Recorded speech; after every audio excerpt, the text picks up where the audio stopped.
ti chuan Jammu and Kashmir hian Forest Rights Act kha an state aman an lo phal lo ve ni an special provision mang khan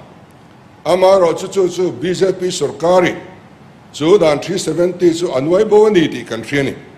voina po hian kan himna ber tura kan ngai 371z hian in hum him kan tum phat tura kangaya ama ro chu khutiang sarkar central kan nei chung chuan hei po hi min pai sak lawang ti soi thei mi alovani tu ten nge central sarkar kan nam tan a himem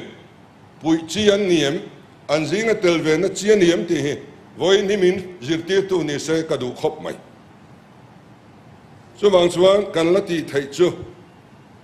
tu nin than pui lom tu ra te sa ko zalen na do dal tu le dan thalo pui siam reng mai tu sarkar pai tu ra kan tran rual hi ahun ta in ka ria India president Thandon po khan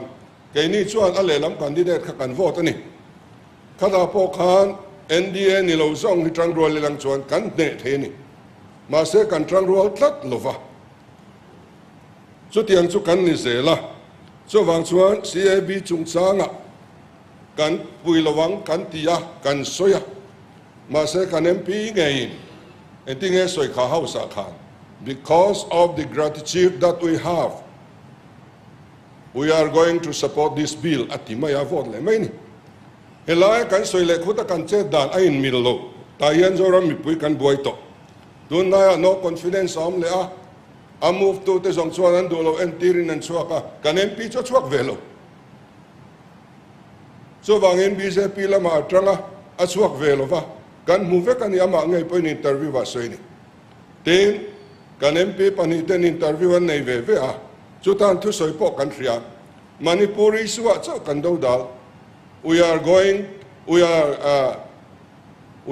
to be a part of NDA and we are going to support the center antinika so wangin tu na NDA sarkar BJP kai ruai alla support zel thu country so wang chuan hetiang ti tu hi chu voina hian zoram mi pui reng le party hi chuan chua san toi hun kan vati em tuna hian dan dang pakhadan siam le tur chu IPC te CRPC te Indian Evidence Act te anti dang lam vek dona vai ming an phua le vek don ni tuna kan ngai tua mek poi vai ming an putira alam dana ringot po kan buai to ni tiang hi kan ni a so wang chuan in bush speaker vote du theu kan nia vote zong theu kan nia MP in khan anai to a BJP hian lam tang anga lo po le kan ti thaina sat po le chu kan ti thei om chuna ni North East tribal zinga an lam tang kan tam lu tuk te hian ati thamuang ani voin hi kan ruling party nge po hian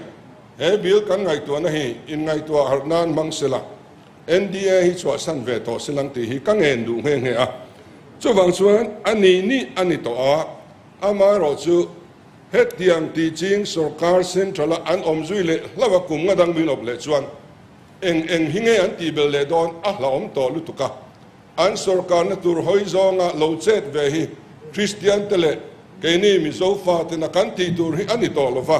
kan in zong na zong kan chu cha te po hi a hun ton ni lom ni